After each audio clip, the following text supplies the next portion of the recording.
you're interested in becoming an academy, you're probably wondering what this means in terms of procurement, because obviously you can buy your services wherever you wish. We, as an academy, belong to an organisation called ARC, and they provide many of those services that many schools would generally get from a local authority. If I were an individual primary school thinking about becoming an academy, I would be anxious about trying to do this on my own. Being on your own potentially is more expensive.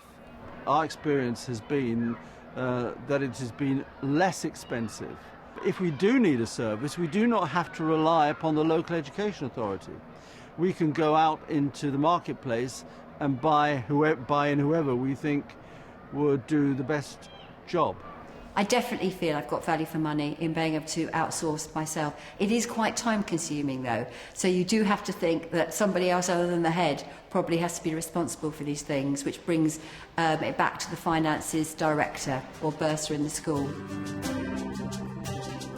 Nowadays, there's loads of independent companies and organisations which do provide the services. So anything you need, whether it's payroll, whether it's admission service, there's companies there. You don't have to go to the LA's preferred sources, and you can just really operate as a business where you go for the best buy. And in terms of finding the best suppliers, it's word of mouth. There's lots of academies around now that have been using various providers for a long time. So if it's payroll or personnel support, find out what people are using or who's good and use it for a year or two and then change if it doesn't meet your needs. So I'd go for tried and tested suppliers and systems really, but get out there and talk to people. I would certainly encourage heads who are looking to seek academy status to think about perhaps joining established academy providers, or perhaps joining or creating their own federation of academies, perhaps, where they're able to pool their resources and to share some of the costs that are involved. We buy in expertise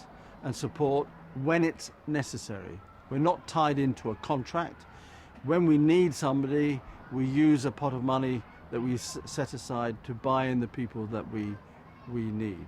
It's not necessarily those people from the local education authority that we buy in. Before we Ofsteded, we bought in an Ofsted inspection team privately. It cost us a couple of thousand, and they did an inspection. Now, we just did that, and that's very cheap, but it's a proper team, high quality, and they gave us a mini inspection before the Ofsted inspection proper. So there's things like that you can do quite easily, which you probably wouldn't get from a local authority. You have to still buy some services from the local authority, or your special needs pupils still come through the local authority, or your admissions still come through the local authority. However, you can choose whether or not to buy the education welfare officer from the local authority. You can buy your educational psychologist from the local authority. You can buy your own. So you can maybe sometimes be very much faster in dealing with issues than you would if you were using the local authority. When we were looking to where we would draw our ed-psych support from, or our speech and language support from, we recognised that we do have freedoms to draw those services from anywhere. My decision, however, was that we are supporting Westminster children within Westminster, and it is important to still draw on those services within the community, within our local authority, because that gives us and the local authority a broader picture of our families. So they're best placed to help us. One of the things I've learned is that you are dealing with the Department for Education directly. So you haven't got the middleman, the LA, and you haven't got maybe known people in the LA who you would deal with and could maybe support you on some things that you now really have to deal directly with the department, who might be managing a lot of schools. So you have to use your own initiative, and you just have to be prepared to phone up people whom you might not know and search around till you find the right person who can help.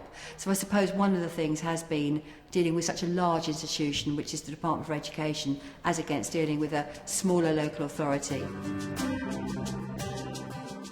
Moving away from the local authority, becoming an academy gives you fantastic freedoms that I'm sure many head teachers would embrace. But there are very important services that a local authority provides in terms of IT, health and safety, support, education support, governance, training your NQTs. There's a wealth of services they provide. I don't particularly think we need the LA. They do provide a service, and we're still. I still attend meetings with the LA. I still go to head teachers' meetings and join in that network of schools, of the local schools. But other than that, I don't particularly miss the LA, no.